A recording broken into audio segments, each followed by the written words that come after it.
Good Wednesday morning, streaming live on Rumble, X, and YouTube on this Wednesday, October 15th, 2025. Today is Energy Wednesday. We're going to take a pretty easy day today. I want to go through some clips with Paul Tudor Jones and then take a look at some of the energy markets and talk a little bit about this government shutdown today. So we've had a little bit of a change. We haven't been going through the economic data because there really hasn't been much. There is some going, obviously, around the rest of the world. They're not shut down. So there is some economic data coming through, but it hasn't been that significant. But one of the things I wanted to point out is there's a lot of stuff that's aiming toward the end of this month. And we talk about this, the overvalued in these stocks.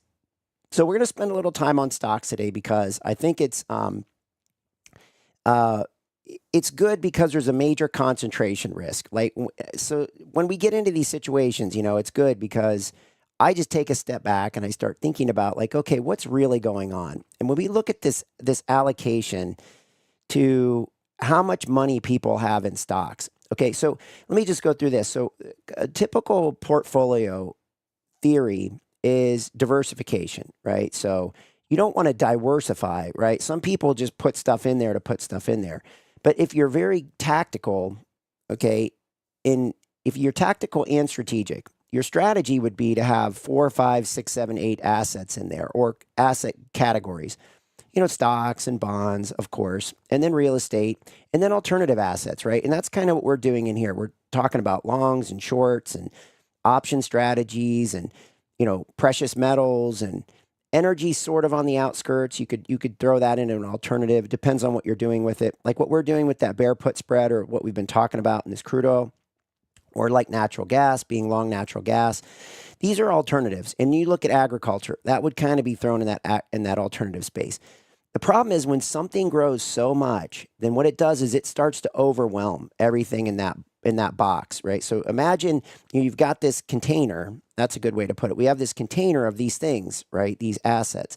And then if everything's divided up evenly across that thing and you've got 8s, right? So it's divided up into 8 little parts and pieces. Some are bigger, some are a little smaller, but generally speaking, you can see each one of them. Then after a while, the stock thing gets bigger and it starts to eat up this whole container, right? And the good thing is that obviously if that container is getting bigger, that means someone's wealth is getting bigger, okay? The container is getting bigger, but stocks are becoming a bigger and bigger and bigger and bigger and bigger portion of this to the point where it goes to records. So what we want to do today is look at that, think about this in terms of that, okay? And the clips that we have are with Paul Tudor Jones, who again, I have connection to through when I got out of graduate school, I worked at Ned Davis Research, and Ned Davis was really great buddies with Paul Tudor Jones. And so I've, been in meetings with Paul Tudor Jones and had a few run-ins with him. And so he's a good thinker, right? And I like some of the things that he was talking about. It was like, okay, we could run some of these clips on some of these other things, but I think this is a good day to kind of do this stuff, right? We've got 2 weeks till the end of the month. There's a lot of things aiming up toward the end of this month, right? We've got all this potential stuff. We've got government shutdown, could wind down 1st of November, and I'll talk about that here in a second. And then we have the Fed meeting. And then if the government shutdown does end, think about what's going to happen to all this backlog data, right? How are they going to release that? It's going to get chaotic, right? It's not going to be on the normal schedule. So we could get like CPI one day, PPI day another, then a jobs number, and then a retail sales. I mean, I don't know how they're going to roll that out. You never really know, especially since we don't have a BLS director right now. Remember, we're supposed to have E.J. Antoni, and he's not in there. He was supposed to be this new Bureau of Labor Statistics, heading the BLS, right? Heading that. And he was supposed to be, during you just don't step into a role like that without some issues. So, and then, this whole China thing, right? It's staging toward a meeting with President Trump and President Xi toward the end of October, November, the APEC meeting. I can't remember exactly what the date on that is, but we need to get this stuff in order, right? So we know when all these things are going to hit. And this is part of investing, is looking forward, right? Figuring out what's coming and then figuring out that let me turn this down. My news wire is coming through. And then thinking ahead, right? Because if we don't, then we get caught we get caught, right, in the propellers, right? We get chopped up. And that's not the time to get perspective, right? That's when we want to be thinking clearly and looking for opportunities. Okay. So if there's something that you have on your wish list and all of a sudden you get a great entry point. There you go. Okay, this is part of being patient, part of being prepared. Patience with preparation. Okay, and so that's what we need to do is kind of get that stuff in order. And I think today's a good day to kind of get that thinking straight. All right. So good morning in the chat. We got Geo Rich, Trumpet. Good morning in there. Let's see. Geo Rich, UAMY, Craig. LOL, rare earth mineral plays are going nuts. Yeah, I know they are. And that's part of this whole China thing. Let's talk about that, right? Let's talk about that a little bit today. And I think we will. During one of these clips, I think we'll do that. And we'll come back to that, Geo Rich. You're right. Okay.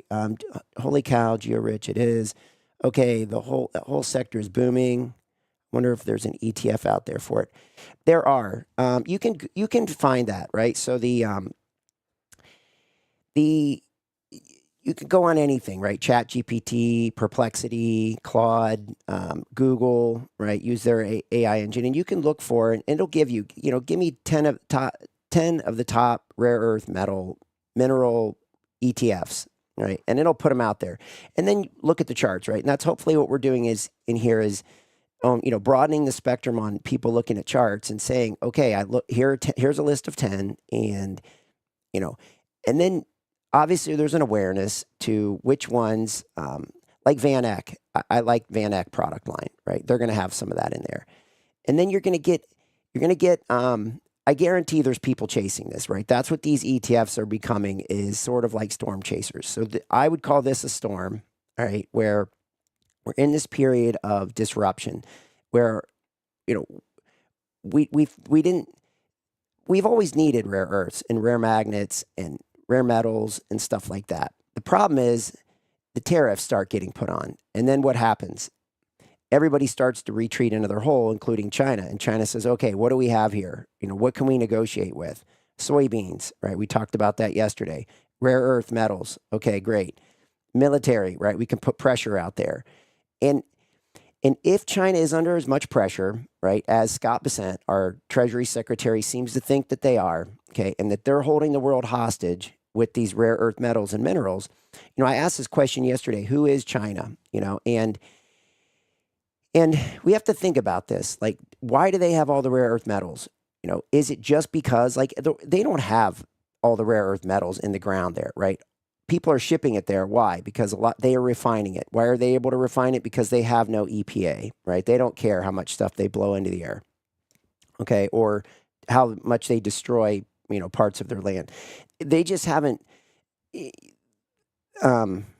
You could say it's because they're a developing nation. A lot of developing nations can't afford or don't have the technology to put these things in place. Scrubbers and, filtration and, and carbon filtration and all these different types of filtration that you can use to, suppress or keep, the byproduct of mining, producing and manufacturing and refining these rare earth metals. So you could say they're a developing country, right? But that's not really true. They're just in it to make up. Have they portioned off? Who has allowed China to portion off this? Is it just because they don't care about the environment? Is that why China's gotten all the rare earth metals and the processing of it?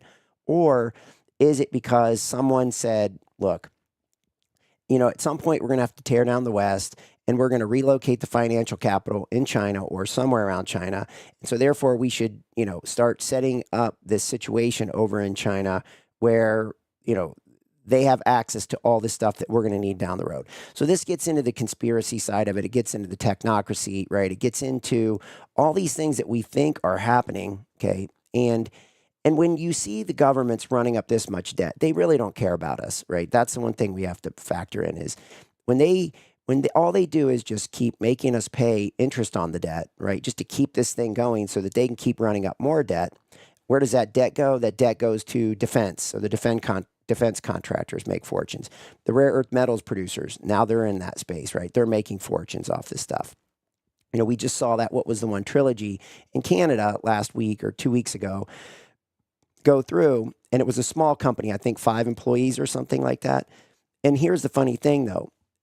Paulson, John Paulson, I think it was, He made his fortune in the 2008 real estate crisis. He also was a big owner in that trilogy. So he was already positioned for that. And then the government comes in, right, and basically takes a stake in it or says they're going to take a stake in it, and the stock goes through the roof. So this is how a lot of that stuff works. Is that a coincidence? Was that planned? Was he lobbying DC? Hey, look, this trilogy's great. Did he send lobbyists there to say, hey, if you're going to buy rare earth metals, buy this trilogy. Here's why. And he was already positioned in it. We don't know, right? We don't know how nefarious it is.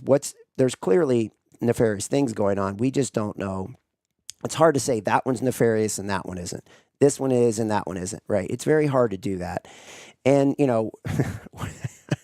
I I get frustrated because, as much as I think like January 6th was such a scam, if we stay I mean, there are people I see coming on and they're still, who was the bomb, who placed the bomb, and who did this, who did that. And, and look, I mean, we should, right? There should be a team that's sorting through all that footage and going through all that stuff and, and prosecuting and finding out who's really behind it, right? That's the problem. Who did it? Was it the head of the Capitol Hill Police? Was it, this, that? We pretty much know who it was, okay? Pelosi, Schumer, a couple people at the Capitol Hill Police, right? They stood down, had the Capitol Police stand down.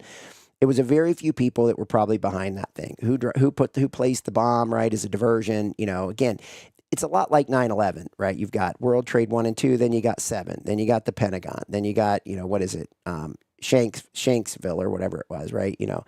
And so you got all these diversions. Oh, that one was headed to the Capitol building to take out the Capitol building, right? It's all these diversions all the time, right? And it's the same thing here is, these diversions. And so but here's the thing. If we can't move forward at the speed at which things are moving forward and we still stay on January 6th, as much as I, it's like, that burned me for the last 4 or 5 years, right? It burned me. But, I'm seeing that we got bigger problems here with, this technocracy. So back on point here. The point is, what's nefarious, what isn't, what's front running, what isn't. And then again, what is China? Has China been set up, okay, to have something like this? For instance, here's a headline that I saw. I was like, well, do we include that? And then I thought, no, it kind of fits in the energy space, but China is going to be adding, I think, 28 million EV charging stations by 2027. So within the next year to year and a half, they're going to add 28 million charging stations. So you can see they're making a commitment to this EV space, right? And and so why? These are the questions you have to ask, and I don't have the answer. I can make a lot of speculation on that, but it's happening, right? And they're spending the money. Where are they getting the money? I don't know. Are they printing the money? For a long time, they were getting foreign direct investment in there, and that helps, right?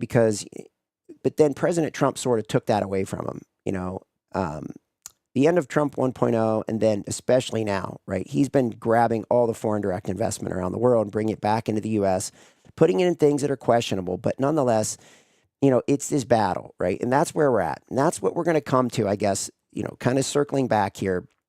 By the end of the month, we're going to come back to where do we stand with China? I think we're going to see, because now we're talking soybean oil and, all these crazy things that are cooking oils and things like that are coming into the equation. Why is that? Because they don't hit at the heart of the matter, but they're on the periphery. So you can sort of test the waters, right? Okay, let's talk about cooking oils. And President Trump was out saying yesterday, well, if this is an attack on the U.S. by China, and then you say, wait a minute, it's on cooking oils, But at the end of the day, it did have an impact. Markets rallied back big, and then he comes out with that statement on cooking oils and saying that, this is China not being fair, and then the market sells off a little bit. And so you can see, I think what this is sort of like testing the waters, right? Seeing like where things stand, what they can get away with, how far they can push on certain things.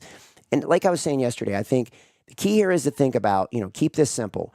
Looking at bond markets, looking at stock markets, looking at the, from a big picture perspective, stocks, bonds, soybeans, okay? Why is that? Because there's a huge connection to South America. There's a huge connection to China on that. And where's China going to buy their soybeans from? That's going to tell us a lot, I think. It tells us it's multi-layers deep. As it tells us, is China going to play ball with us or not? Or are they going to continue exerting influence in South America where, um, there's a huge story forming here with this Malay, okay? And, at some point I need to break that down and go back through that, right? Because this ties into all this stuff. But the rare earth metals is for sure a big chip on the table right now. And that's their big negotiating tool at this point because the world can't move forward without these rare earth metals and minerals. It's not that Greenland doesn't have them. It's not that Netherlands doesn't have this stuff. It's not that South America doesn't have this. We all have rare earth metals. It's scattered all around the world. It's just they're doing the refining, okay? And so that's a big part of this bartering chip. All right. So let me go through here on what's your thoughts on shorting. Okay, let's see.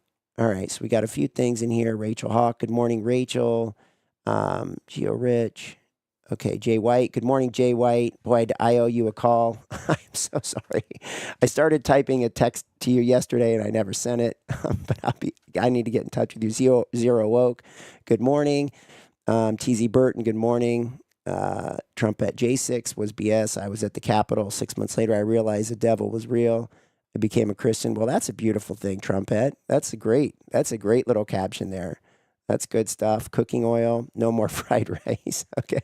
Lord, always working through the bad. Pray for God's mercy for many. Trumpet. Yep. Good stuff. All right. Good things in here. Trump just met with President Argentina yesterday. They're working on strengthening the relations with the South American countries. Yeah, that's right. And that's what we've been covering. And the swap line, okay? But there's a big story forming here, I do believe. And but I need a couple days to tear into this. I got a lot of little projects going on. So I just need a little time to focus on that. Today's probably not the day. I don't think I would do it much justice. Okay. So yes, rare earth metals, we'll take a look at that one. Let's go ahead and we'll pull that stock up, take a look at it. There's no doubt I imagine it's just going through the roof, okay, like a lot of this stuff. And these are, but here's the question. What if President Trump is able to settle this thing down with China and create? And again, who's gonna win this mental battle and this strategic chessboard battle between okay, who has this, who has that, who has this, who has that, and who shows up with more, and who's going to be able to exert the influence to say, look, you buy $25 billion of our soybeans and open up your chips, and we'll give you your rare earth metals, and we'll give you, these AI chips and access to this and that and whatever else. Okay. Can that be done? Or is there more going on here, right? Does China because if China wants Taiwan and they're planning to take Taiwan and they're planning to exert their will across this whole Asian region, we're talking about a 100-year strategy. And that's one of the things I wanted to talk about today too is, are we really going to budge China off of a 100-year strategy, right? People keep saying, well, China, they're long-term thinkers, right? They've got this 100-year plan. They're trying to reestablish the Silk Road, right? They're trying to reestablish themselves. They're long-term thinkers. If that's really the case, do we think that a couple of these little things are going to budge them off of their plan? And that's the real battle. And that's the challenge, I think the real challenge of President Trump. And that's why, if you think about these tariffs, he went after Vietnam and the Philippines and Japan and Europe and had Europe exert pressure back on China. So again, trying to create this not just U.S. versus China, it's really the world versus China. And then think about what's happening with these rare earth metals is that the President Trump's turning this into a global fight, not a U.S. versus China fight. He's saying that China is holding the world captive, okay, because it's the world that needs these refined rare earth metals and minerals. And China's holding the world captive, okay, just like they did with all the metals, right? They bring in the raw goods, they make steel, they make tons and tons and tons of it, and then they dump it in Korea, they dump it in Japan, they dump it in Europe, they dump it everywhere, and they destroy the profit margins, right? And what does that do? It gets people behind on their pension systems, unfunded liabilities. It probably causes more theft, right? I mean, this whole thing that China's been doing for a long time. And why is China doing that? It's because we set it up, right? I mean, Kissinger, Brzezinski, Old Man Bush. Who else is in that? I mean, you could go down the list, right? Bill Barr, right? I mean, all these knuckleheads, right, set this stuff up. They set this whole situation up for China to do exactly what they're doing. Okay. And so that's who China, in my mind, that's who China is, right? They're the result of these knuckleheads, right? These crooks in our country, okay?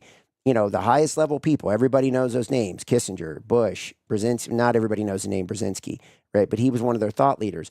But people know the name Bill Barr, right? And they know these knuckleheads, and these are the guys that were on the front edge of selling out our country, right? You know, global trade, right? Global, all this stuff in the 80s, right? We're going to trade with China. We need to open up trade to China, right? If we open up trade to China, it's going to benefit the U.S. But it never worked out that way, right? They've become huge enemies.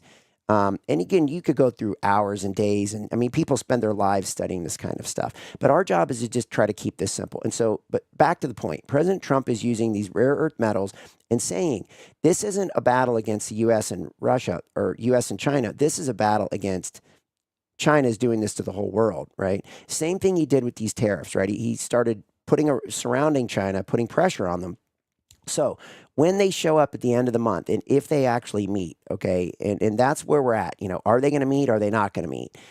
And if this thing unravels, we're right on the edge. You know, they may meet, they may not meet. If any more, you know, grenades get thrown over the fence here, one or the other, they may just call it off. And now what does that do to the stock market? Now all that overvalued starts to come into play, okay? Or we're going to go sideways for the next 2 weeks into this meeting.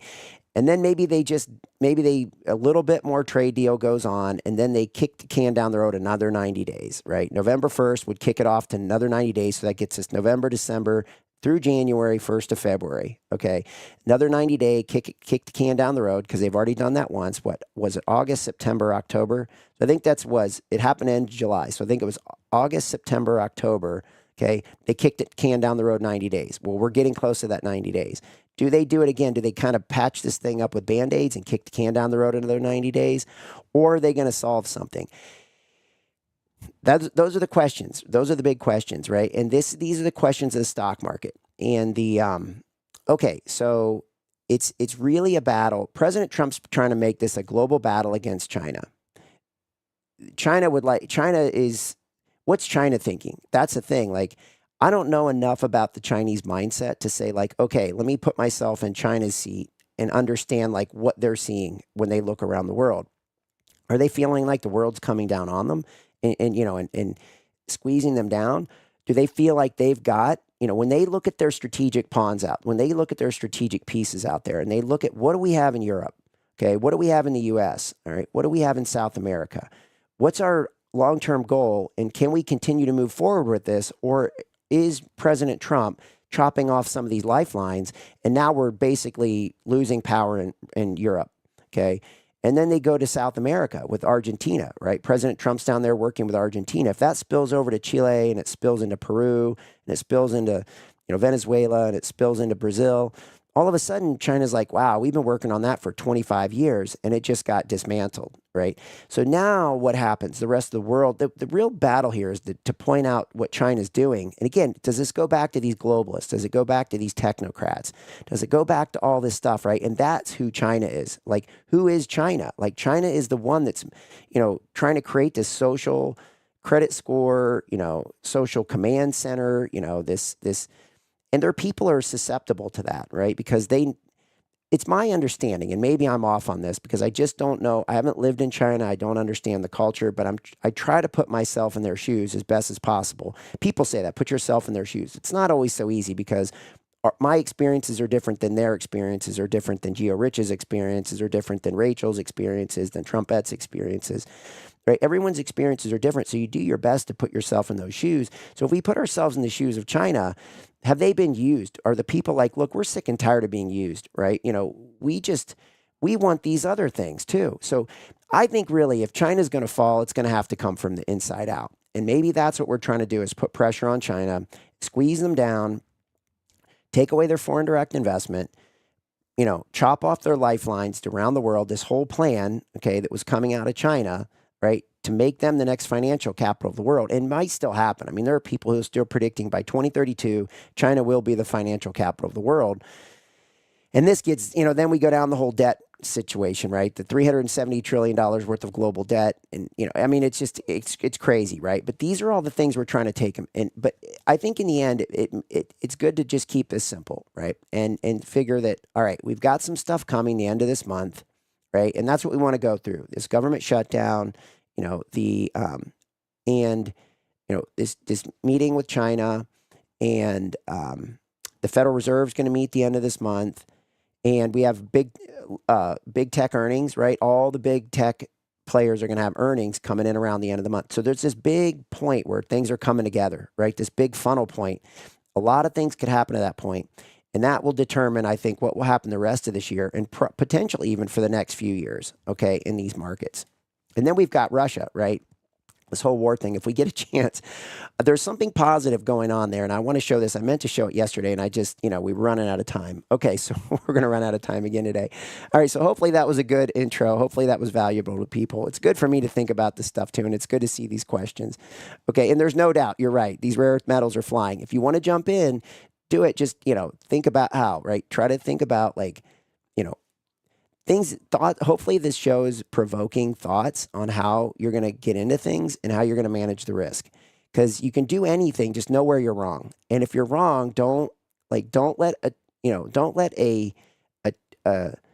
taking a chance on something turn into where you have to get married to it, right? And you're like, okay, I wanted to stick my foot in these rare earth metals and it didn't work. And now I'm just going to hold it for the next 20 years, right? With the idea that it's going to work out. Because if President Trump settles this thing and he buys us time, all right, if there's a sign of buying us time, these rare earth metals could come off pretty hard because right, the world is going to say, yeah, screw this. We are not going to let ourselves become dependent upon China again. We're going to start manufacturing our own stuff, even if it costs us a little bit more, right? Because this has always been about price. China makes it cheap. They produce it, send it around the world.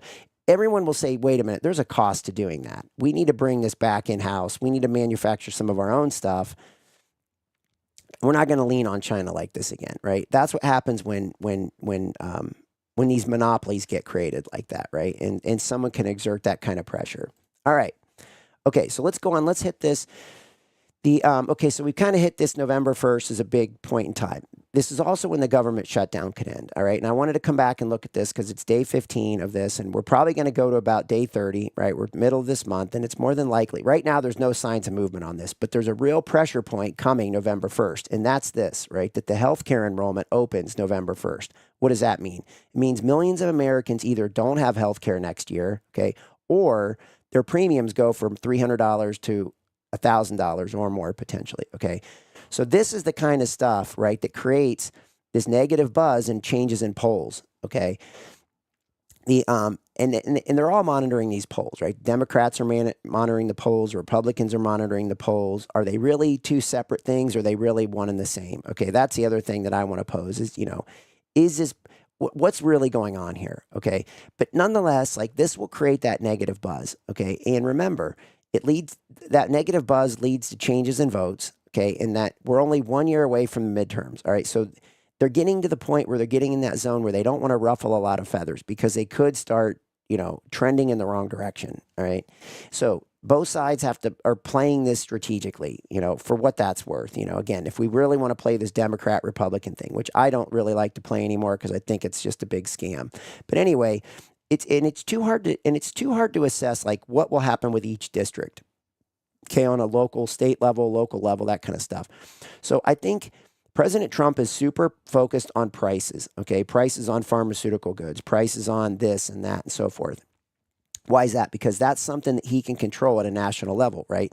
There was that term that I meant to talk about a couple weeks ago when we were talking about the pharma and, this cutting out the middleman, right? Going direct from the pharmaceuticals direct to the consumer. And it's like a best practices. Dang, why do I keep forgetting the name of that?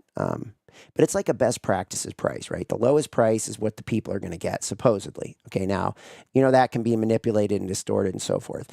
The point is, again, back to the negotiating table, right? What is President Trump going to look for, right, because this government shutdown really hit the back skids over the last week or two. Why is that? Because President Trump was focused on this whole Israel situation. Now that that's sort of, I wouldn't call it done. There's a lot of things that need to be detailed, and there's a lot of monitoring that needs to go on and a lot of work. And that's a whole long story unto itself there. Like, who's going to do the rebuilding of Gaza? Who's going to do the rebuilding? Who's going to get these contracts? You know, is it BlackRock? Who are these big players that are going to get that stuff? And who's going to drive this, right? We talk about Tony Blair, the ex-prime minister of the UK. He's got a company that's doing a lot of this stuff, also doing digital ID stuff. So, I mean, that opens up another whole can of worms. But the point is, President Trump's focus has been on the Middle East. Yesterday, it was Malay, right? You know, getting back to the States, Malay, talking about this stuff with China, the soybeans, the cooking oils, right? Again, stirring that thing back up again to see where things stand. And then I think what's going to happen here is you know, they're gonna get back on this government shutdown thing, right? You know, Johnson and Thune and Schumer and Hakeem Jeffries. I mean, man, you talk about a piece of work there.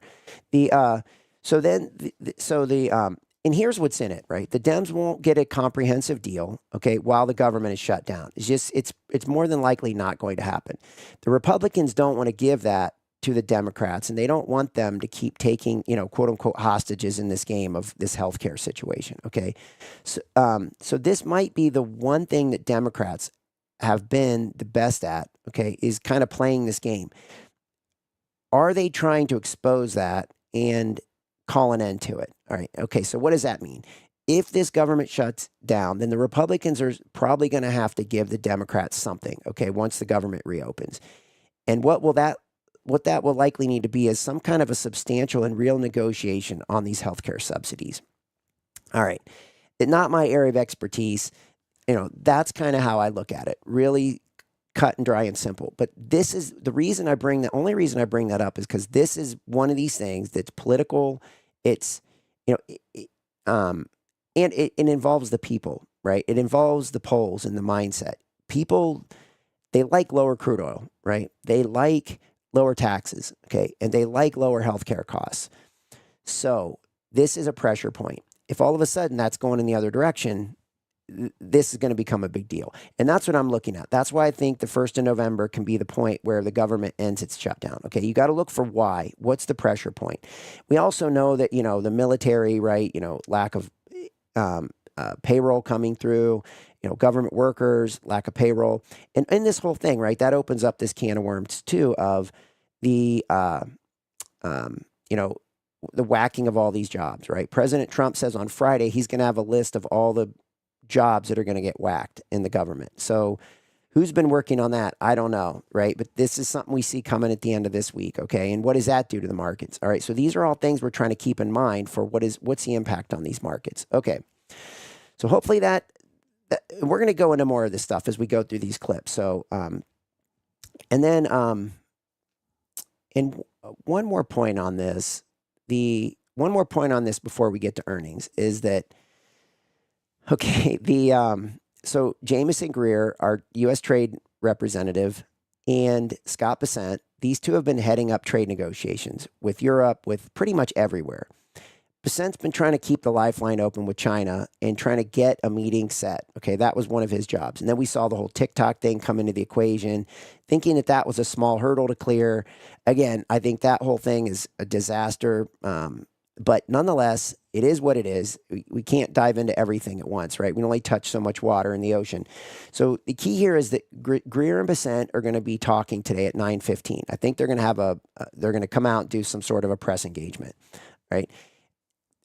This trade negotiation with China has been about rare earths and the AI chips. Okay, this week it's been about shipping. Okay, we talked about that. The shipping, the ships, actually manufacturing of the ships. This is another thing that China brings to the table, right? They've been manufacturing a lot of ships, so much so that people have been concerned that they can make, you know, so many ships for their military and control the waterways. Okay, so that from a military perspective, that's a concern. But even just from a transportation perspective, right? They're making a lot of these ships. Why is that? Because again, who is China? They were made this cheap goods location. And so what does that mean? It also engages them in the whole shipping industry, which is a big industry. Again, like agriculture, big industry, shipping industry, huge industry, right? So these are the things that China brings to the table. And the shipping has been a big deal this week, okay? And also then President Trump brings in the whole cooking oil thing and saying, why is that? Because it's something that he can control. He can say, hey, look, you know, this is China holding this over our head with this cooking oil. And if they don't, trying to create China as the bad guy, right? And again, I wouldn't be surprised to see him roll this out, get as much reach with this as he can, right? If he feels like this is a major point, he's going to try to go to some other country, right, and give them a trade deal with, cooking oils instead, right, and make a big deal out of it, okay, and put pressure back on China, and just show China that, look, whatever you throw at us, right, we can combat it, okay, because we know where to go. If you do cooking oils, we're going to go here. If you do rare earths, we're going to do this, right? If you do chips, we're going to do this, right? So it's trying to prepare and weaken them going into these trade negotiations, right? So again, hopefully you can either solve something or kick the can down the road for another 90 days into February, okay? And I think we talked about this. Bessent has been on the record many times saying that China is under incredible duress, and that's why they're leveraging these rare earths so heavily, okay, is that they don't have much left, all right? So the last couple, if that's true, and Bessent is right, okay, because he knows things we don't know, right? One, because he worked for Soros for that long. Two, because he's on the inside of the government. He sees a lot of things coming through Treasury, and he knows a lot of things, right? He gets a lot of intel. He knows a lot of things about what's going on around the world. So does he know something? Does he really think that China's under pressure? We think so because we've been dissecting this for a long time. Okay, we've watched no foreign direct investment going in there. We've watched what's going on in their short-term rates. We've watched the different things that China's doing, and we've watched them kind of try to come out with stimulus programs and watch them flop. Okay, last October, November, they came out with a big stimulus program, and we talked about that.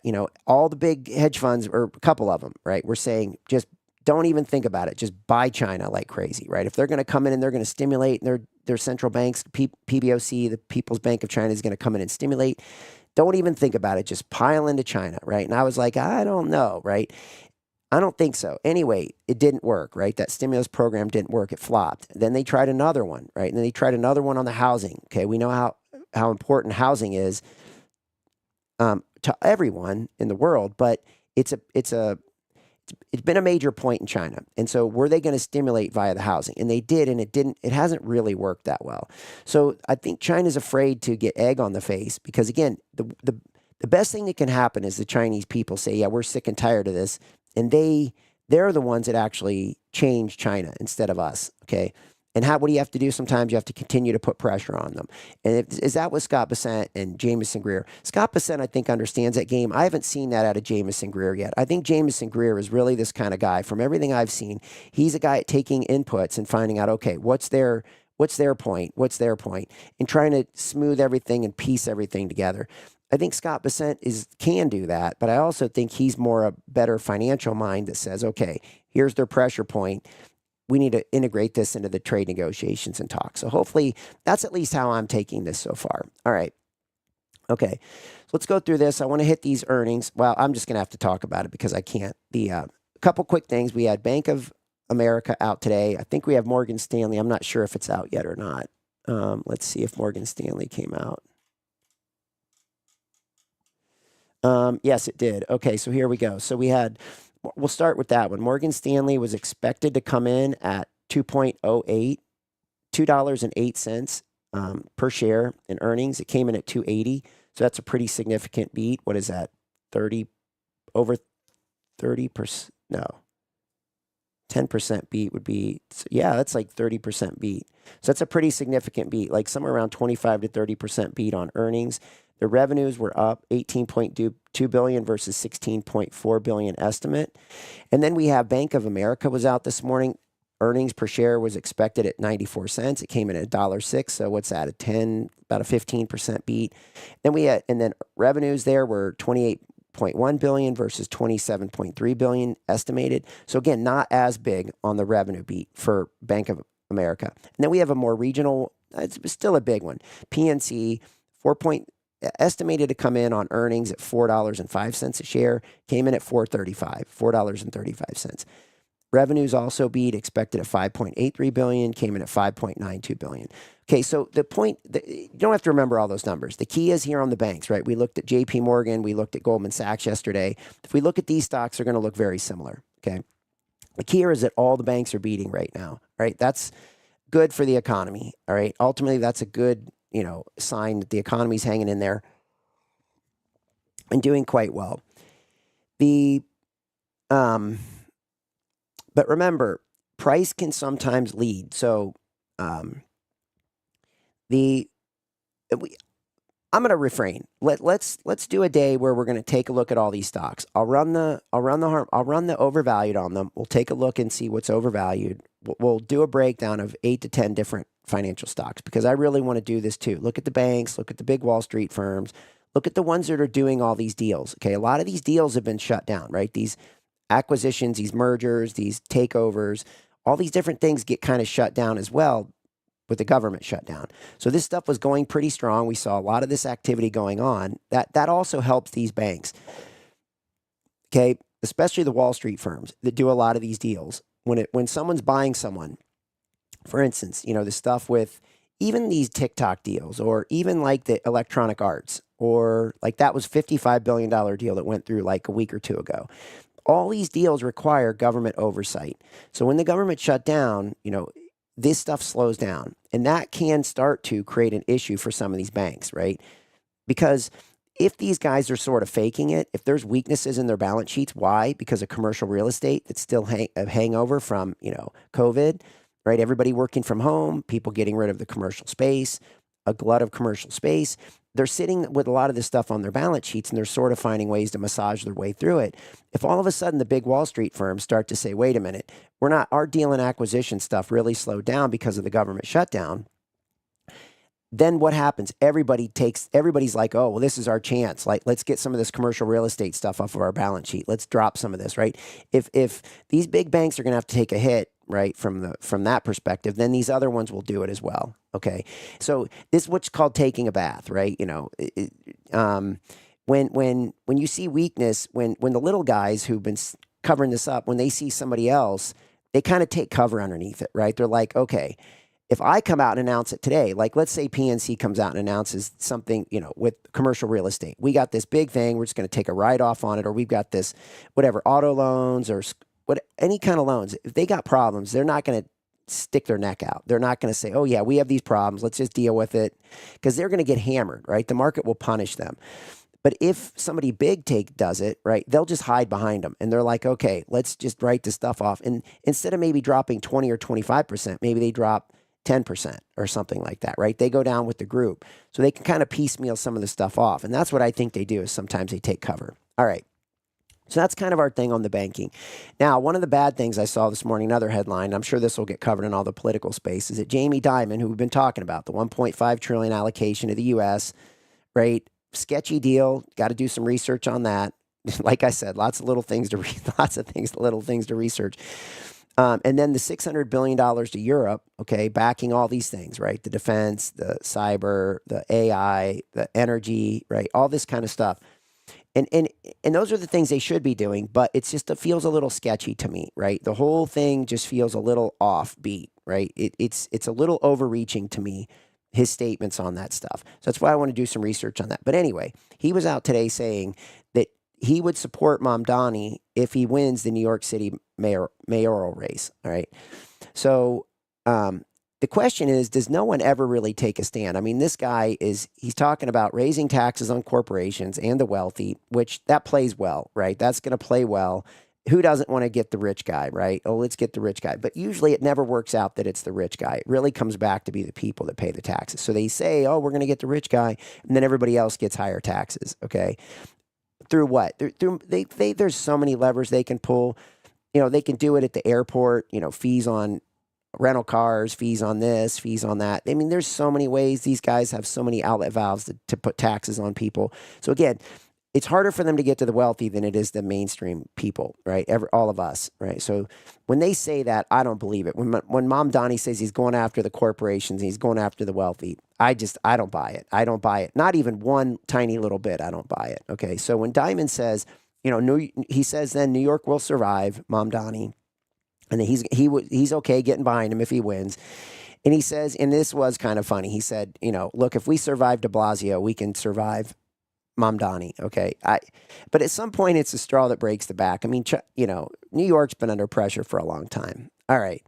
So that kind of wraps it up on that financial space. All right. So what I want to do is let's go ahead and jump into these clips. I want to go. So Paul Tudor Jones, through the 80s and 90s, was known as a pretty significant player in the hedge fund space and alternative asset manager, right? So he would invest in a lot of different things, and he had some pretty good strategies, and he really did well for a period of time. I think he's one of the guys, one of the first of a handful of guys that ever made like $1 billion in a day, okay, on a trading day. And I don't know how he did it. I don't remember what the event was. But again, this guy's legit, right? Don't agree with everything he says, but he's a good thinker, and that's why we're going to take a look at him today. All right, so here's the first clip. And we have, this is him talking about, let's see here. I want to make sure are we in a bubble? And not only that, where will we find Fed funds rate in a year? This goes back to the Federal Reserve. And this goes back to that 10-year note that we look at, the chart on that, right? Can this thing rally? And according to Paul Tudor Jones, right, the administration's going to get what it wants. They're going to appoint a Federal Reserve chair that's going to get them this, not just 3%, but he's calling for 2.5 to 2.75. So he's calling for 1 to 3 more rate cuts than I think even what consensus, this is even beyond consensus. Consensus is probably calling for what, we're at 4 now, so we get another 2 more. That'd take us to 3.5 by the end of the year. And then we're looking at maybe 2 more in this cycle. This is what I was talking about yesterday with the termination. It's where is the Fed going to terminate this cycle, right? The lowering of rates. At what point are they going to terminate this? And so even with what's kind of built in right now, we're talking about 3.25. Paul Tudor Jones is talking about 2.5 to 2.75. So that's another 3 rate cuts from there. Okay. So, and again, worth listening to this guy. All right, here we go. Well, it's so funny because you mentioned that 54% of fund managers think that we're in an AI bubble. If it's a bubble, it's a small one. If you just think about, and again, how do you actually define bubbles? If you think about the bubbles of the past 3 or 4 decades, the Nikkei in 89, NASDAQ in 99, biotech 2000, and just after 2011, 12, China 2007, all those were 400 to 600% gains. The NASDAQ's up 200% off the bottom. So I don't know whether we're going to blow off like we did in 1999. Is it possible? Are all the ingredients in place? I think clearly they are. For me, the one thing that you can never, ever forget is that a year from today, assuming that the president gets his wishes, that the Fed funds rate's going to probably be in the 2.5. I think that. Okay, so that's what we were talking about. I think 3.25 would be somewhere around consensus. 3 to 3.5 would be somewhere around consensus right now. So this is significantly below that. And this is what makes a difference. If Paul Tudor Jones is right, and he believes that President Trump's going to get what he wants, the administration, Scott Bessent, they're going to get what they want with all the things that they've been doing, right? This attack on the Federal Reserve, okay? If that's the case, then we're talking about a termination of this cycle at 2.5 to 2.75, which is a lot lower. That sets up this blow-off bubble, okay? Remember, we saw the NASDAQ come down exactly to that 24,165 on Friday. And here's the thing. A lot of Wall Street's out there saying, like, well, you got your dip on Friday. You know what I mean? You could have bought on that dip. No, you can't, right? You couldn't have bought on that. You had to be willing to walk into a buzzsaw on Friday because that market was coming down hard.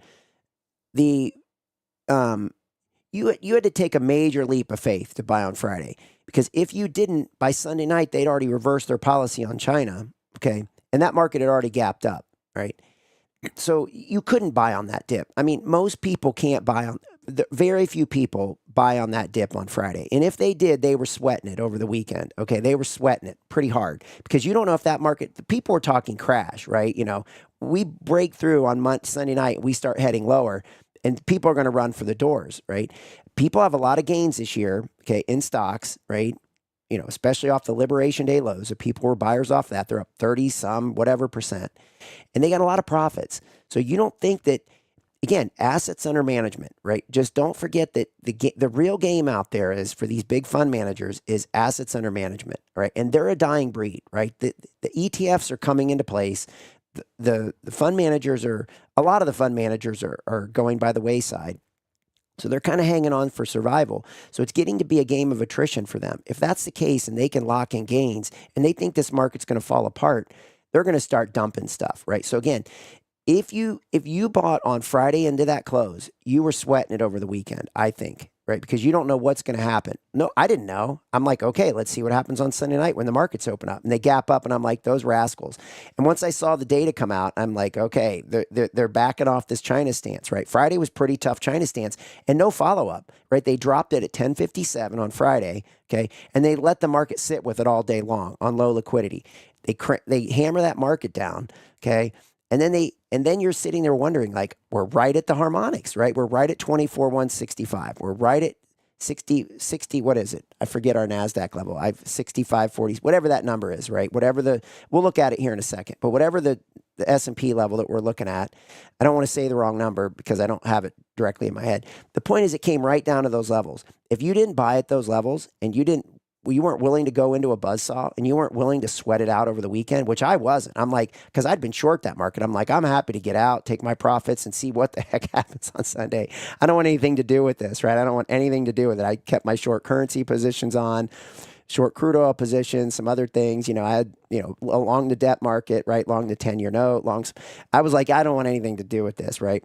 So that's where he's at, right? But now the key is if these levels hold on and and what he's saying is we could bubble up, right? That's the key. And I think we're all aware of that, right? Because we saw this happen with the NASDAQ bubble, right? We start talking about it being overvalued, And one quick thing, right? Tucker Carlson did an interview of Sam Altman, right, of OpenAI, and basically accusing him of murder, right? They had a whistleblower inside OpenAI, ChatGPT, okay, come out and was ready to start squealing on something, right? Something crooked going on.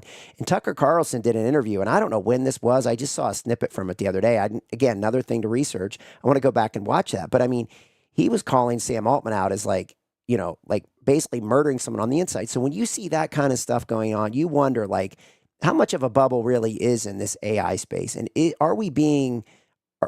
we know that it's good, right? I mean, it can produce unbelievable results. When you give it a good command prompt and you ask it a good question, like it will give you some pretty good information pretty quickly, right? There's no doubt about that. And it is pretty good at writing code, right? There's no doubt about that. So it does do a lot of things really well. But when you see that kind of stuff, you definitely have to question. That smells to me a little bit bubble-like. All right. Okay.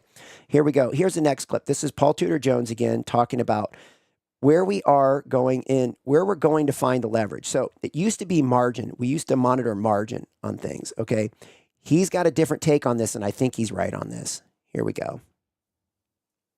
Make sure I got that. Okay. There we go. Well, the only thing I'd say is, I don't think you've got the leverage necessarily in the corporate balance sheets yet. You clearly have leverage within the equity ecosystem. And by that I mean you just had a proliferation and explosion in derivative products. I want to say that levered ETFs are up 250% since the 2022 bottom. And I want to say that there's 400 or 500 with another couple of hundred in the pipeline. So you're clearly creating derivative leverage, whether it's in the options market, we see single stock options, we just see options activity exploding. Everywhere you look, there's greater leverage, again, in the equity infrastructure for what has become really trader nation. We have the highest percentage equity holdings by individuals in history.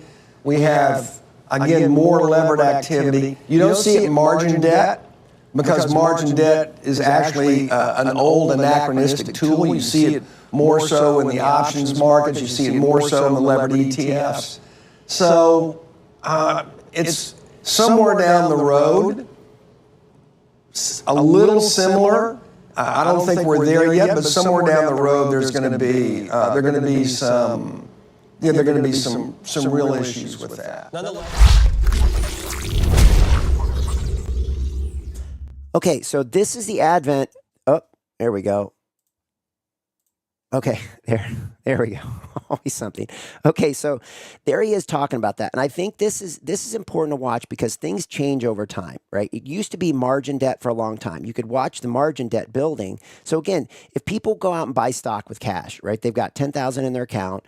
They buy, $10,000 worth of stock, but margin, they'll let you lever up 2 to 1. So when you would see someone going to $20,000 worth of equity holdings with a $10,000 account, that would mean they'd be levered 2 to 1 and they would maxing out their margin account. Okay. So if they were at 15,000, you'd say, yeah, they're pretty over levered. 12, yep, they're over levered. 20, you're like, they can't go any further. They are all in, right? They're using all the margin leverage they can. Okay. That's how you used to be able to see like what the sentiment was out there. People are loaded up on this stuff, right? And usually when it would get to that point, what does that mean? The last buyers have bought. Okay, there's no one left to buy because all the margins used up and the last buyers have bought.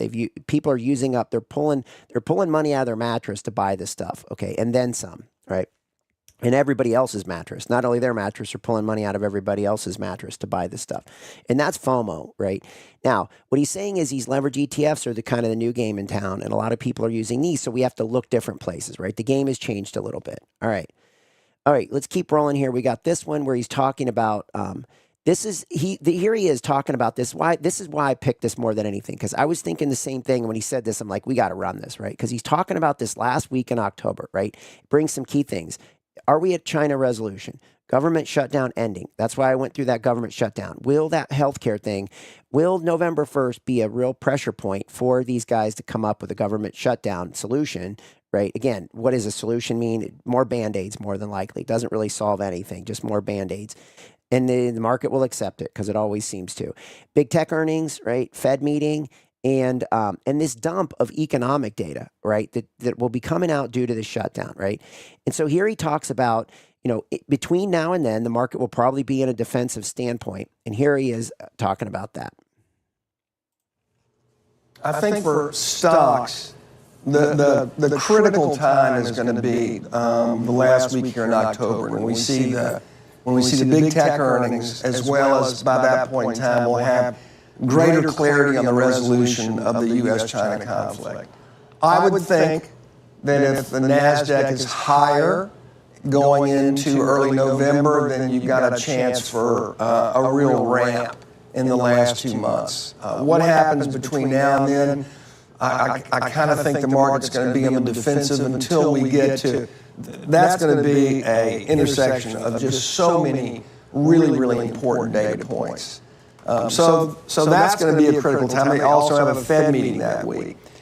So I would think, my prior is that it will resolve to the upside. We'll focus on where Fed funds will be. The market will look ahead 6 to 9 months and focus on that.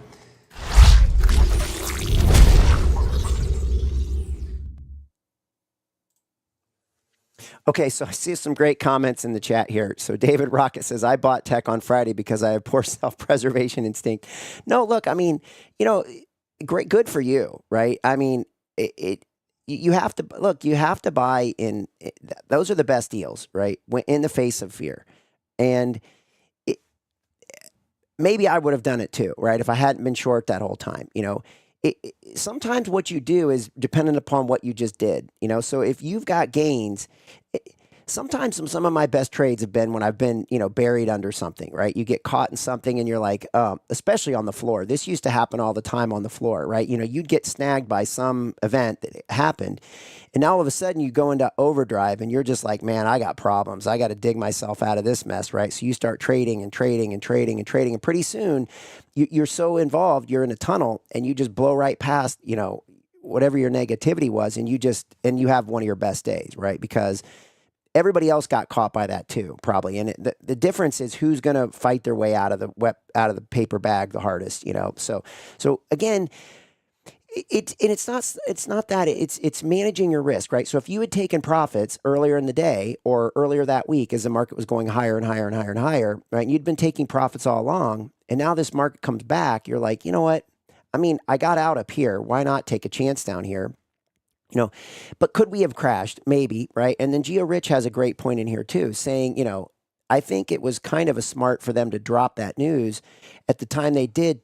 So again, this is a great point too, right? If you've got a vessel full of water and you add a lot of heat to it and you just let the pressure off, you just diffuse the pressure, you let the pressure off the pressure cooker.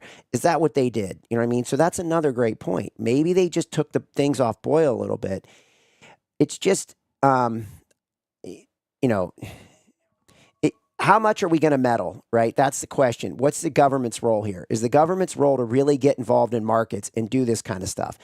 It is if they have a bigger objective, okay, and they're working towards something, right? And they pull it off. So if they have a bigger objective and they're working towards something and they're able to pull this off and they need to not have certain things happen, then I would say it's okay. But how do you stop? Right. Once you start that, how do you stop? How do you stop meddling in markets? Okay.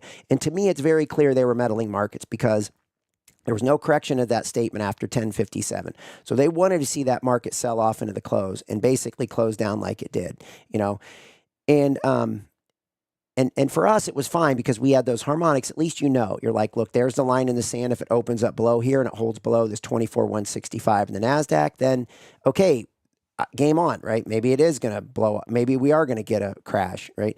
If it holds at 24,165, which it did, then there you go. There's David's point, right? I mean, look, you buy on fear. I mean, that's what you have to do sometimes, right? To get those best situations, you have to do that. So, again, great comments. I just love it. You guys are great comments. Okay, so let's hit this next one. This is, again, Paul Tudor Jones talking about Bitcoin and gold. He's been talking about how gold has been outperforming Bitcoin. Personally, we've covered that in here. Not that you can't trade Bitcoin, not that you can't sit with it, not that it can't go to 150,000, but ultimately they've hijacked Bitcoin, right? It was originally supposed to be this transactable currency, okay? And they've now morphed it into digital gold. Okay, that's the whole thing. It's a holding tank. What are they trying to do? Pull people money into this Bitcoin? Because I think look, the concept of it was good, right? The whole Satoshi, that whole story, when it's really just an NSA, right? The white papers show that the government created this, right? And they probably use the name Satoshi, to give cover to the whole thing, right? And so when we see them morphing this into, from a transactable currency to a digital currency, to me, that's red flags. And I think Bitcoin's been hijacked. Aaron Day would say that Bitcoin's been hijacked and then some. And so here's Paul Tudor Jones talking about that. And I just want to give that background on, is Bitcoin a real legitimate thing or is it turning into a fraud? And I think it's turning into a fraud. Look, I still trade it. I still, I'm still involved in it, but I'm looking to not be in the near future. Okay. So that being said, here he is talking about Bitcoin. It's great to get his perspective. He loves Bitcoin. Paul Tudor Jones, as far as I know, at least he has for the last couple of years, and it seems like he still loves it here. So here we go. Bitcoin and Ethereum ETFs, and you've had a like amount of inflows into the combination of gold and silver. But if you think about it, the vol-adjusted 40 billion that goes into Bitcoin, because it's had, say, 5-6 times the vol of gold, was really a much bigger bet on crypto than it was on precious metals. And yet, gold has outperformed Bitcoin since that period in time. So clearly, retail has made a mistake in terms of trying to figure out which of the two debasement trades were going to outperform. And I have to admit, until a couple of weeks ago, I thought Bitcoin digital gold was going to outperform, again, the historic stores of value. I think they're both probably still good, but my guess is, again, we're here in the fourth quarter, momentum into the end of the year, that of those two, it appears that gold and silver are going to outperform crypto. I'm always going to be a trend trader. I'm always going to follow the momentum. And I'm not going to be so prideful that I'm going to try to outguess what the market's telling me.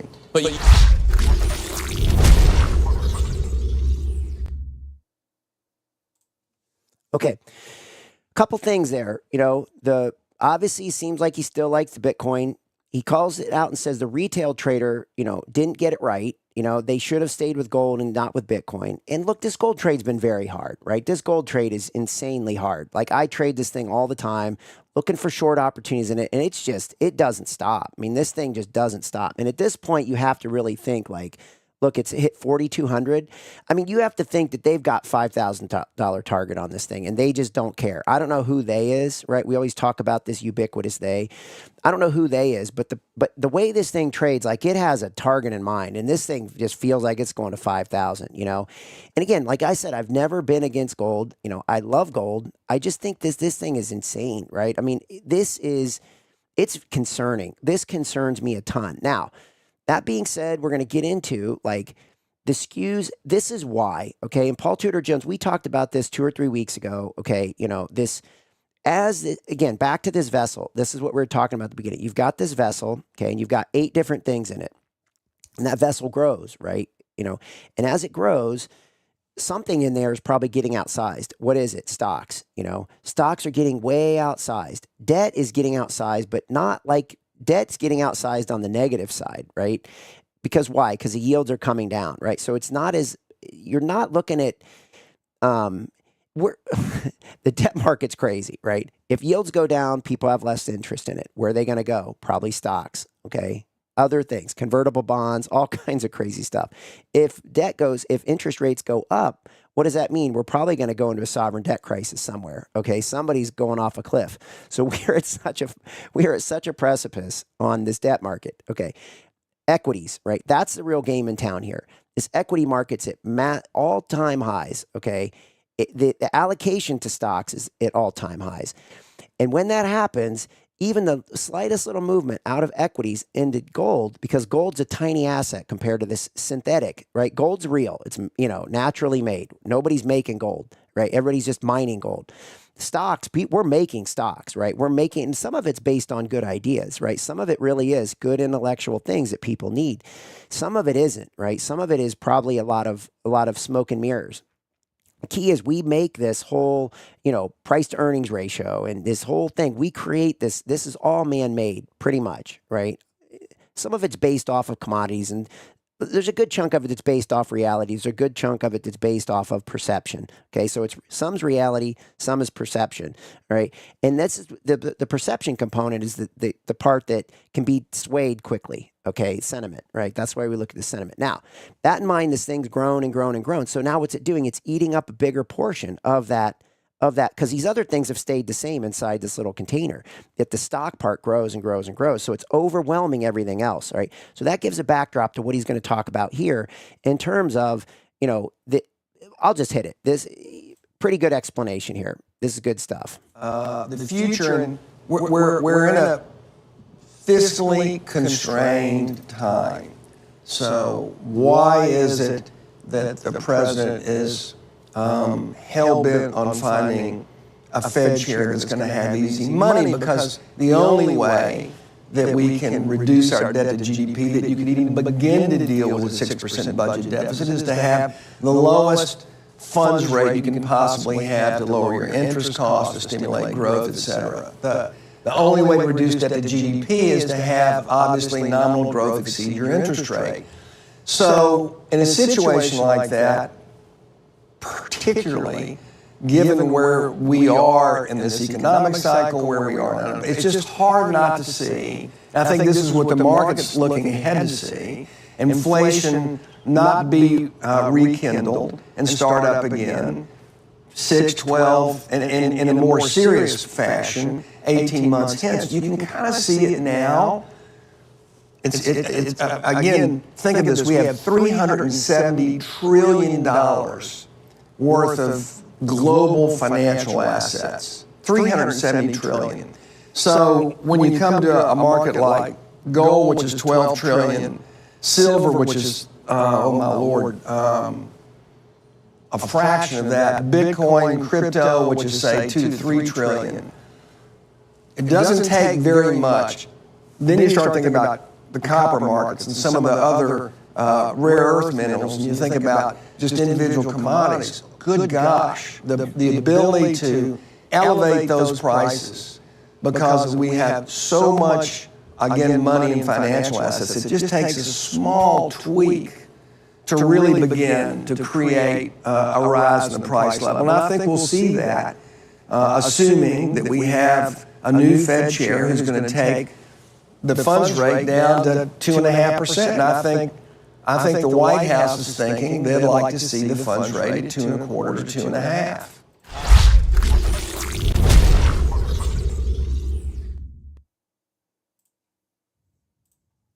Okay. So that's that concept, right? Of, that the equities have gotten so out of proportion, and gold is what? What do you say? 12 trillion, I think it was, in terms of total value of all the gold that's out there. And then Bitcoin's like 2 to 3 trillion, or digital currencies, cryptocurrencies, that whole space, 2 to 3 trillion. And I think he got stumbled on the silver, but I think silver's right around at $50 an ounce. I think silver's sitting right around 3 trillion as well, somewhere between 2.5 and 3 trillion, if I'm not mistaken, of all the silver that's ever come out of the ground. Okay. If you value that at today's current prices. So you can see where, take 300 and some trillion, 380, whatever the number is, and you take just 10% of that, 5%, say 5% of that, 3% of that, that's 10 trillion. Think about you're trying to take 12 trillion. If you take 3% of that, it's what? You're talking 11 trillion, right? $11 trillion. Even 3%, you take that out of stocks and you put 3 trillion into silver and gold, right? You're talking about silver and gold together is 15 trillion, all right? And you take 3 trillion and you start trying to pile it into that. Let's say you take half of it. You put, anyway, let's say that you put half into Bitcoin and half into, into digital coins and half of it into silver and gold. 1.5 trillion, that's still a 10% influx of stuff coming into there.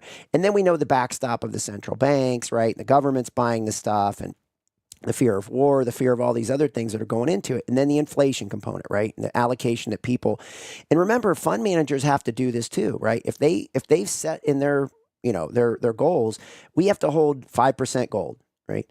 Well, all of a sudden, 5% of what? 5% of your assets under management. So now if your assets under management, that container is getting bigger, that's also feeding into gold, right? So now you have to say, well, gosh, I have to try to keep gold at 5%. So I got to take some of this and reallocate, right? Take some out of the stocks, put it in it. So everybody's moving money out of stocks, this man-made created asset, okay? And that's why we're talking about these bubbles.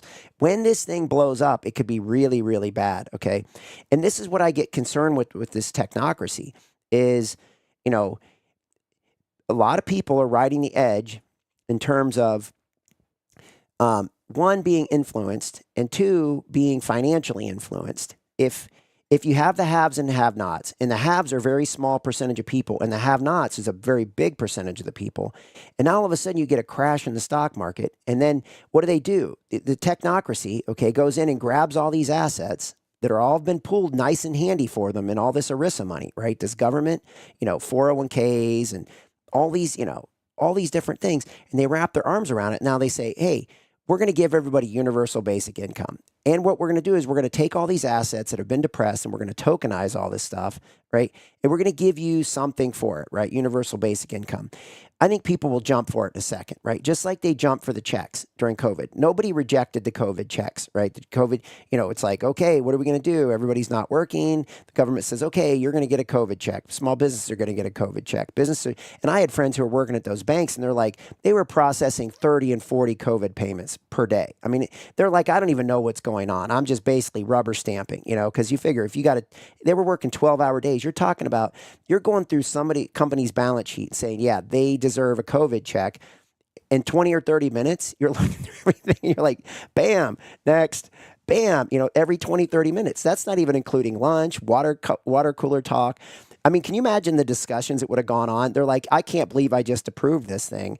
You know what I mean? And so they were just slamming this stuff through the door. So if we get a crash, because again, this asset bubble is so big, people are going to say to themselves, like, I'll take it, right? No one's going to turn away that check, you know what I mean? Or this universal basic income. That's where we've let ourselves get to, okay? This is what concerns me, right?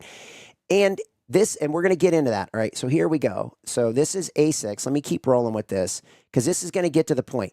Again, government's meddling with this stuff. Even if President Trump's intentions are 100% good and they're buying up all these different assets, okay? They're going into Trilogy. They're going into this lithium, what is it? Lithium Americas, right? And they're going into Intel, right? And now they're talking about going into, all these different, Australia. Yesterday there was talk of them going to Australia and buying these rare earth metals, right? All because somebody, right, these knuckleheads, let China get access to all the rare earth metals. So now we've got this, thing that's out of balance. So we have to try to get it back in balance. And so we're making these desperate plays. Even if President Trump's intentions are totally good, who comes after him, right? That's the question. Who comes after him? And are we willing to turn that over to someone, right? And I just want to interject this. This is where it gets into problems, right? Just a quick reflection on what's going on in Japan. So this Takaichi gets elected in. This will hopefully all tie together. I'm watching this very closely because I watched this scam go down in Poland a few years ago with Donald Tusk. Okay, was the prime minister, left to go to work for Europe, basically the EU, comes back, doesn't win the election, gets jammed in there anyway. As soon as he gets jammed in there, guess what? All the money that Poland hadn't been getting because they were fighting the system. All of a sudden, Donald Tusk gets in and bam, all the money gets released. And Poland gets all this money. And they back Donald Tusk, okay, with EU money. Where's that EU money coming from? From all over the EU. So now they're picking winners and losers. They picked a winner with Donald Tusk because they have an agenda, right? There's an objective there. Now we'll fast forward to Japan, okay? Takaichi wins the LDP nomination 2 weeks ago, okay? Gets in there. Going to be a lot like Shinzo Abe, right? Open up the purses, handing money out to people, lowering interest rates, right? All these things that used to work for Japan. But again, we're getting to the end of this rope. Guess what? They're going to railroad her already. She's not even going to probably get in there unless, again, there's will exerted by President Trump. He's got a meeting with her at the end of the month. Remember, he's going to be going. There's another thing at the end of October. He's going to be going to Japan. Japan's a major critical role in this because Japan's been a defense center for the U.S. for a long time, right, in Asia. And they've been able to keep the lid on things. It looks to me like just watch this unfold. Let's see if this Takaichi can actually get through, okay, the parliament elections, or if they're going to railroad her already, okay? It looks like they're going to railroad her. So the people have spoken, and guess what? The people aren't going to get what they want, and they're going to cover this up with something else, okay? They're going to cover it up. They're going to say, well, here's why she didn't get in. And they're basically going to appoint someone into Japan. Why does this matter? It matters a lot because this area is in flux, right? That whole Asian region is in flux, okay? And there's lots and lots of weakness in South Korea and in Japan.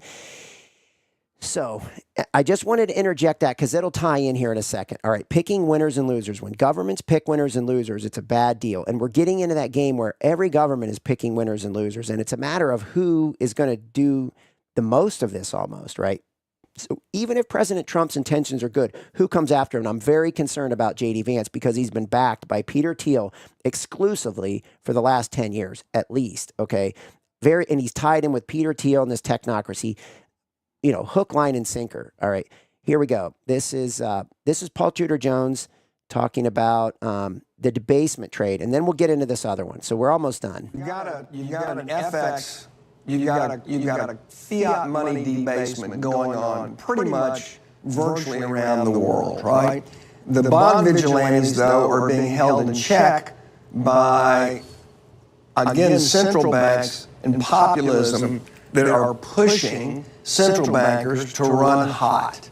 So the currency debasement trade has really turned into a gold trade and a crypto trade, right? Bond vigilantes have been shoved to the back, told or been put in abeyance, and instead it's manifesting itself in gold and crypto. That's really what's going on. So again, look at the new Prime Minister of Japan. She's already advocating for the BOJ to go slow on normalizing rates. You can't make it up. They've got negative 1.5%, and it's almost like they just want to deny that they have an inflation problem. But so that's what we're seeing. And again, at some point in time, we're going to have some precipitous moments in sovereign debt markets. I don't know whether it's Japanese bond market, the U.S. bond market, but we're going to have some precipitous times. And if you just think about, we're not even close to that yet. We're not even close to that trust moment we had 3 years ago where the currency was under attack, the stock market, the bond market was under attack. Just imagine if and when we get to that day, which I think.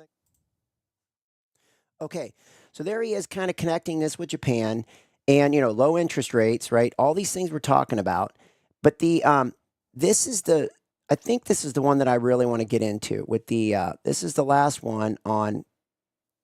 Yeah, this'll I think this will tie things together, right? The you know how far out we are from. How do I put this? Let's just roll it and then we'll come back and comment on it. Let me just roll this. So this is him talking about concentration risk and the highest equity allocation, I think, ever, right, in the US. And this comes back to that container again, right? I think he does a good job of putting it in perspective. Let's play this, and then I'll comment on this. It's the same reason. My concerns are I see concentration risk everywhere I look. When now we have individual investors with the highest equity allocation they've ever had in the history of the United States, really 4 times that of the rest of the developed world. So I get nervous about that concentration. I get nervous about the fact that we have 35% of the S&Ps now concentrated in 7 stocks. I get nervous about the fact that this administration, even if all those decisions were smart and correct, again, if you just think about the number one rule of portfolio management is you want diversification. That's why our founding fathers created us as a democracy, not a monarchy, because you want that contestation of ideas. So I'm nervous when I see concentration virtually in anything. Again, whether it's in the stock market, whether it's the composition of the stock market, who owns the stock market, or the decision making that's getting made in Washington. It makes me nervous because I don't think in the long run, right? Even if all. Okay. So that's the thing. Who comes after President Trump, right? We allow this to go on, and I'm starting to get this feeling, right? We know that Biden was a totally propped up deal. Okay, that's a no-brainer, right? We know there were rigged elections. And so, have they created a situation with, let's not go back too far, but have they created a situation where, you're sitting there for 4 years and, boy, there's a lot of thoughts in my head. You're sitting there for 4 years, okay, and you're watching this shenanigans go on. You don't even know if he's in the White House. You don't know where he is. You don't know if he's on vacation. You have no idea what's going on. You don't know if he's at the Vatican and he just, blew out the rear end. You know what I mean? You just no idea what this guy's up to. And all you're doing is hoping, right, that we're going to get someone in there that does something, right? So there you go. You've just created this vacuum, right, for President Trump to come in and everyone's just sitting back and watching what's going on. And that's great, right? A lot of things happening, tariffs and this and that, changes here, changes there, right? We want action, right? We want to see things because why? We want to see things change for the good, okay? The problem is, are we going too far, right? Is that pendulum going too far where now we're putting this into the hands, okay, of someone like a J.D. Vance, who I have major concerns about. And again, he's an Ohio guy, right? Everything looks good. The guy's got the paper, the credentials, the military, the schooling, attorney, supposedly a VC genius, right? Which is total scam. He didn't do anything there. I think this guy's a fraud. That's my take on this. And it concerns me a lot, right? When you look at his technocracy ties, how he got his, with his political PACs and all this stuff, it looks really bad. So now you got President Trump. Intentions may be totally good. Who's on the back end? Now, the other thing too, I watched something, right? President Trump, his intentions might be totally good, right? But boy, this is a whole other thing. This is how far do you go down this one?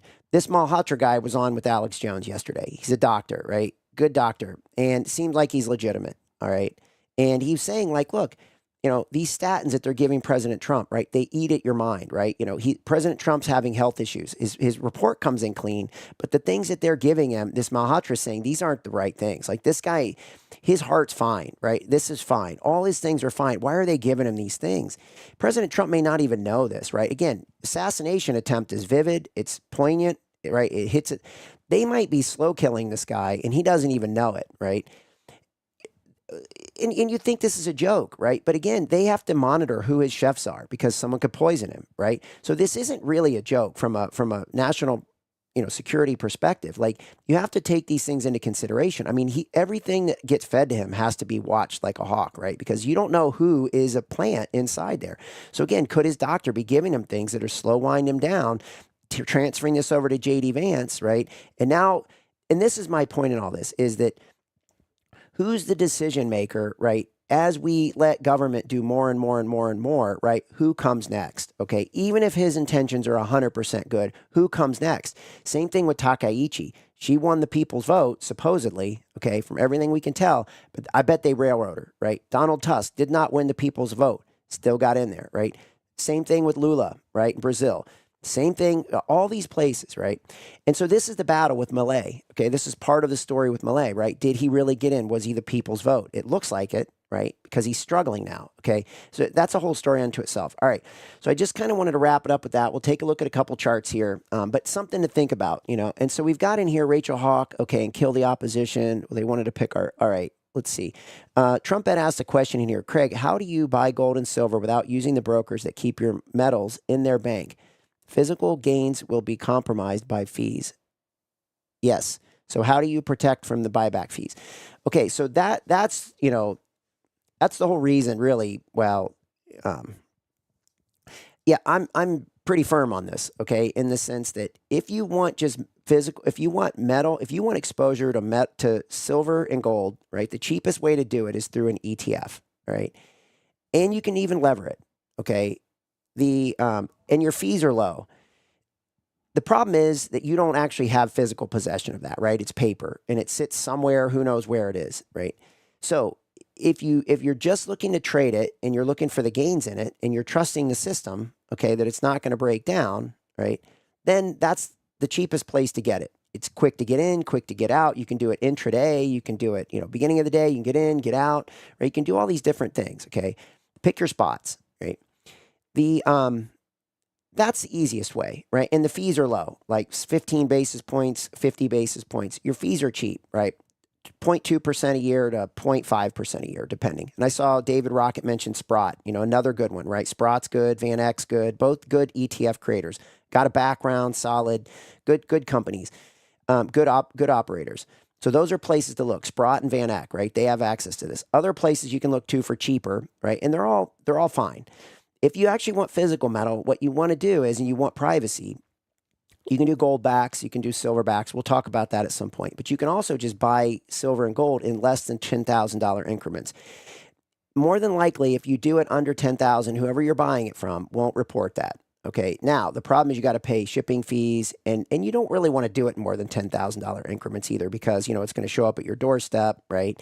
And, it just, again, it's about being discreet, right? You don't want your neighbors to know. You don't want anybody to know, right? If you're buying physical silver and gold, right, to tuck it away in a safe, you really don't know you don't really want anyone to know. You don't really want, it'd be even better if you could have it shipped, to a relative you don't like, have it shipped to their house and just tell them, hey, I have a package I'm picking up, and just go and pick it up from them. And then nobody knows where it's really, where the home, where that silver gold. So, I don't know. I'm just trying to be funny here. But the point is, like, if you're trying to be discreet, you don't want anybody to know. Okay. And you have to do it, and especially the government. You don't want them to know, right? And you can't travel with it, right? If you get caught traveling with it, they're going to confiscate it, right?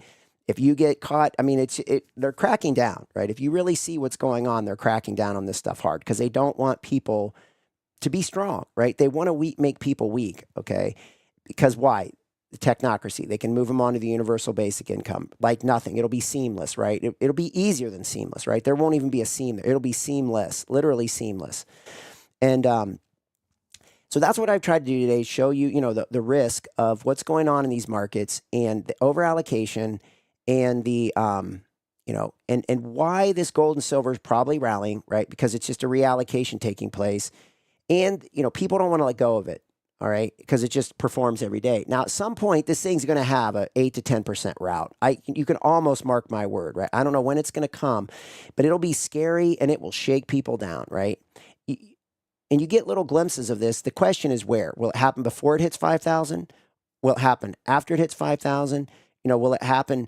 I don't know where it's going to happen, but and it's going to be very tricky. Okay. And that's what tells you that there's people trying to manipulate this stuff, because they will do this at the trickiest possible time. Just like we saw on Friday, 10:57, Asia's closed, Europe's closing, liquidity in the US is drying up. They drop this thing on China, markets get crushed. Okay.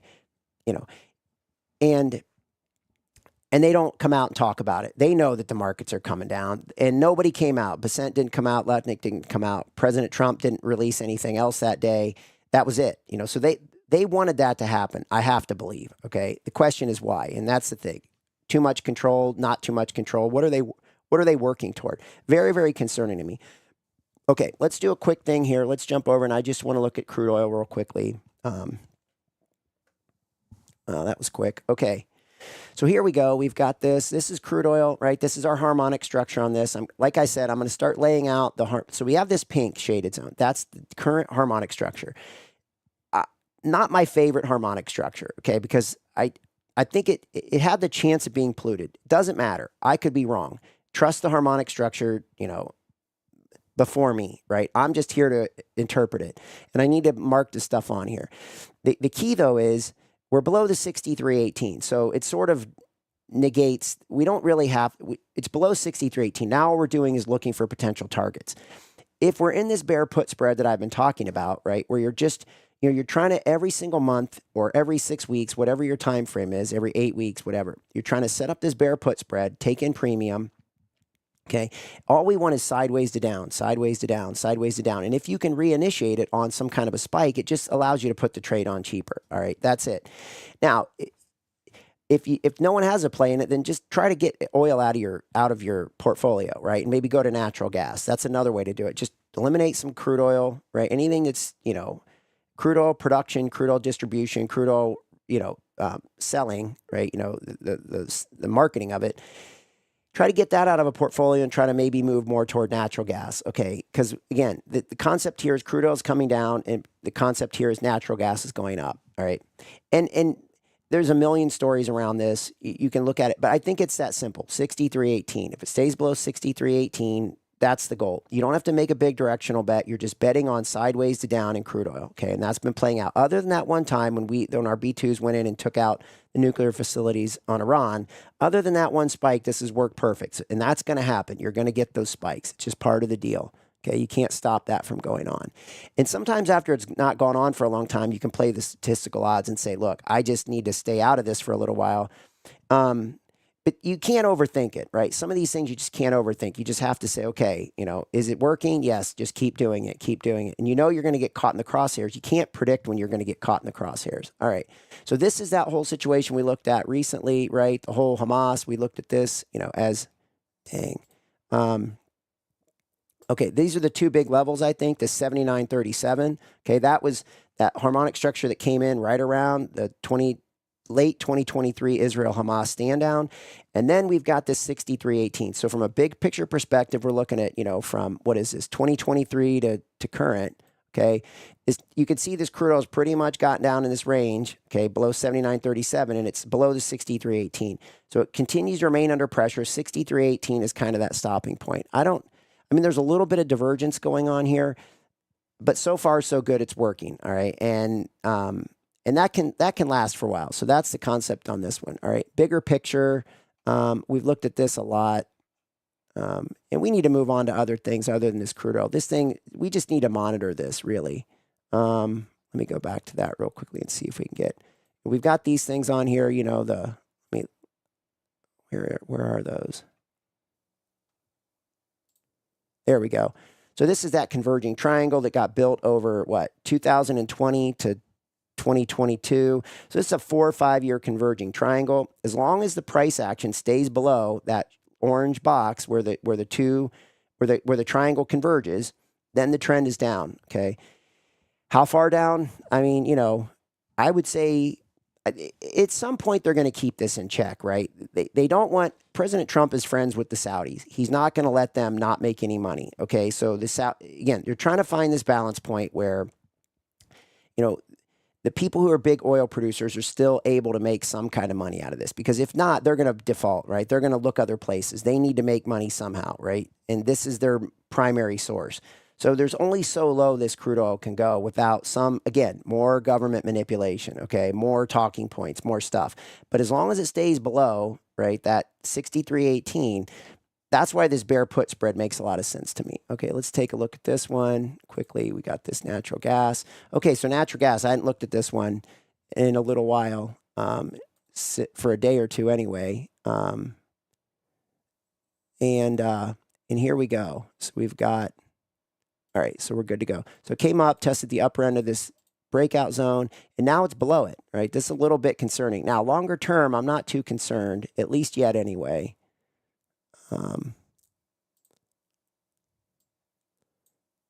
All right.